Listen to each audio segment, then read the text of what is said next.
And I want to take you to a place real quick so that you can understand and feel what I was going through at a time when I'm sitting in a prison cell after having lost 2 of my children as a direct result of my disease of addiction, pregnant with my 3rd child, and sure to give birth to him in Chowchilla State Prison. And I was lost. I was broken.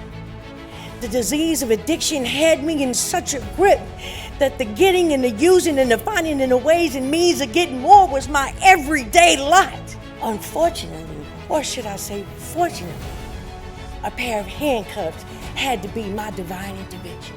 There were many times that I was getting ready to get out, and I'd have all these wonderful intentions and all of these bright ideas about getting out because I was prayed into being in a better state of mind.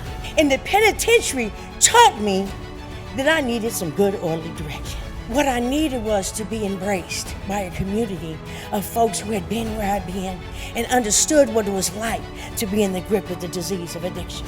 I have a fellowship in San Francisco, California, and Oakland, and all across California that has embraced me and have given me the love and support that I needed. And then when I got out of prison, they give you $200 gate money and they say, have a nice day and we'll see you when you get back. And that was the mentality because I was freer in the institution than I was on the street. Because the mentality that I had was in prison. I never went to high school. I always thought the streets had something more for me than in school.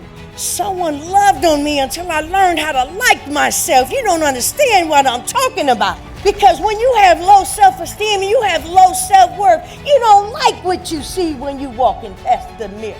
And today I like what I see. And I have prided myself in giving back. I went back to school because I could not help my children do homework because I couldn't read and I couldn't write. And so in order for me to talk about creating community, I had to create it at home. I had to show the importance of education to my children. And so I went back to school and I got that high school diploma. And then I went to City College. But did I believe that I could do that? No, others had to help me believe in me before I could believe in myself. And I went and I got those 7 certifications, an associate's degree, a bachelor's degree. And who'd have thought that I would complete a clinical master's degree with an undergrad in Black psychology? So I worked tirelessly to help the next individual who's coming out of that institution. And I work in the institution because pre-release education is very, very important. I am certified in 7 curriculums. I teach folks how to work with the population. They have to come back home to our communities.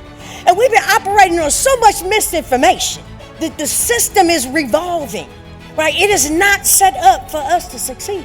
There are institutions where rehabilitation is their top priority. And I happen to be in one of those institutions. It is so difficult to get out. If you have nowhere to go, you're going back to where you came from. If you have no aspirations to do anything, then you're going to go around people who have no aspirations to do anything. But if you put them in a different environment, if you give them the resources that they need, if you give them the courage and the love and the support that they need to let them know that no matter how far down the spectrum you have gone, that God's always up to something else.